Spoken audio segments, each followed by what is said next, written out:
Sometimes life throws bold moments at you, like finding the perfect vacation or finding the ideal location. At BOS, we're there to help you meet those moments with bold confidence. So whether it's managing money for future plans or getting what you need to start planning your dream, we're here to bring you a better banking experience. Make the bold move and switch to BOS today.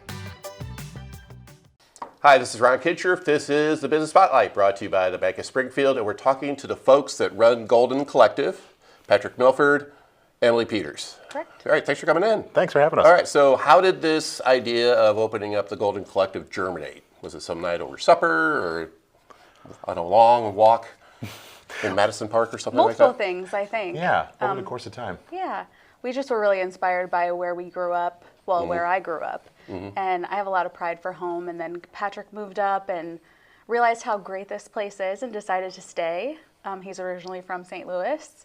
And we love where we come from. We have a lot of pride in Quincy. And we didn't see a ton of merchandise geared towards Quincy pride. Yeah, but QD, QHS. But having pride in your town Right. is a long way to go before opening up your own business and taking that, risk to do something like that. It is, but we really believed in what we were doing. We saw that there was a need in the community. Like, again, there's a lot of high school sports stuff, but not a lot of general city pride stuff and stuff that pays homage to the history. And there's tons of great history and architecture, great things here. So we just decided to draw on that. Okay. Why Golden Collective? We just thought about how home makes us feel. Oh, that's simple. Yeah, that Okay. warm and fuzzy I thought maybe you feeling. had a puppy dog growing up or something like that. And then Golden collective retriever. because it's him and I. Yeah, cool. Working together. Okay. And where do you get your ideas? Everything basically is a Quincy type theme, correct? It is. Throughout the city, you carry all kinds of different stuff, such as. We have apparel, so we have sweatshirts and T-shirts. We have prints, like you can see right there. That's our latest one, the Greetings from Quincy. We do postcards, greeting cards, keychains, stickers, mugs.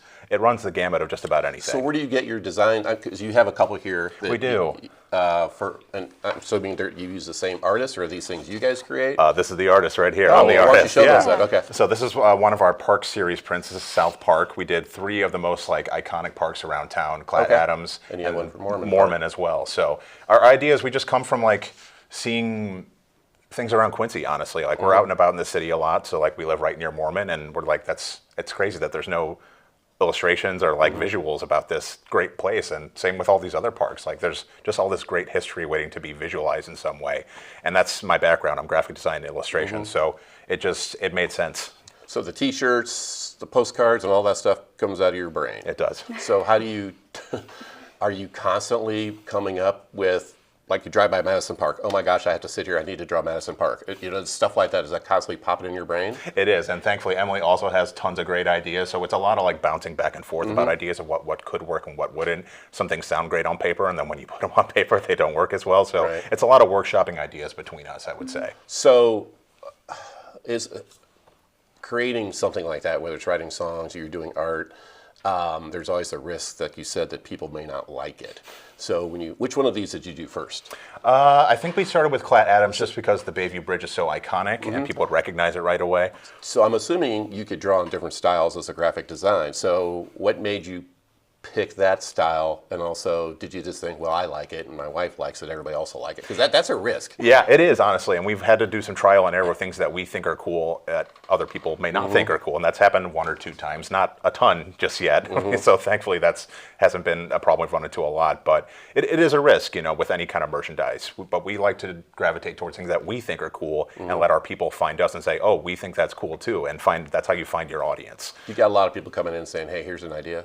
We do, actually. I was wondering about that. Before, Yeah. And you just say, get out? Well, we have before when they're very outlandish. If they're things that are okay, I don't think that'll work. Great idea. Appreciate the enthusiasm. But we do have people pitching us stuff, and we're open to hearing ideas, especially from people in the community that have lived here forever, things that we might overlook or other people overlook. So as far as an idea, do people come in and bring their designs, or do they come in and say, That hey, has happened once. It has, okay. Something hand-drawn. Okay. Yeah. And then are you open to that type of thing, or are you See, gosh darn it, it's not what I made. Get out of here. It depends. We haven't run into that a lot. Okay, It was I'm one just person curious. that approach, and then I do hire. I do freelance stuff, so people want to hire me for something else. That they're Right. welcome to do that too. Yeah. Now, do people come in and say, have you thought about this type of coffee mug, or have you thought about, something like that? I'm just curious. We did have requests for keychains, so we started turning some designs into keychains. Okay. Yeah, a lot of people at our markets will say, "Oh, it'll be cool if you had this," and then we think, "Okay, well, let's research that and see if it's something or I that want we to could see do." this sweatshirt design and a T-shirt, that type of thing. Because it's tricky. Not every design works across every single merch piece. So. Is that something you learned the hard way? Yeah, it is. Sometimes there's some things that don't translate as well. Yeah. So did you have any background in opening up a shop like this prior to, because you're a data analyst by trade, graphic design, so you probably were jumping in this with no clue whether...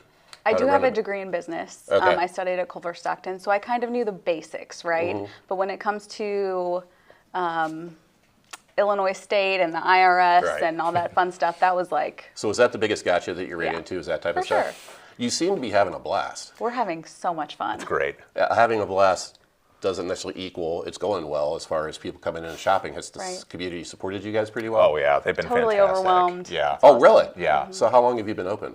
Just 2 years, yeah. Okay, and your location is down this way, right? So we have an online store, and then we also stock at the Historical Society at 3rd and Main, the old library. Okay. Online is primarily where you would like people to go and grab your stuff? Yeah, there or in person. We do a lot of pop-up markets around town, like the Quincy Makers Market. We do other markets at the brewery and just around town. So we do farmers markets as well. So we're all over the town, How often do people need to check your site for new product?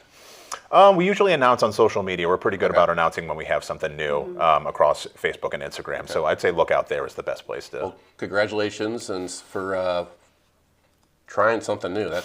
It always amazes me when people just decide, I'm going to try this to see how it goes. Because He's super talented, so it makes my life easy. What do you say to her? You're talented too. There you At go. what? All right. Lots of things. Okay. let's stop there. Right. Thanks for coming in, guys. Yeah, thank you. All right, Patrick Milford, you. Emily Peters with the Golden Collective. This has been the Business Spotlight, brought to you by the Bank of Springfield.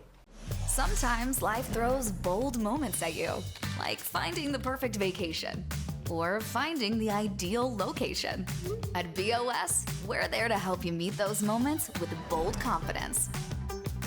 So whether it's managing money for future plans or getting what you need to start planning your dream, we're here to bring you a better banking experience.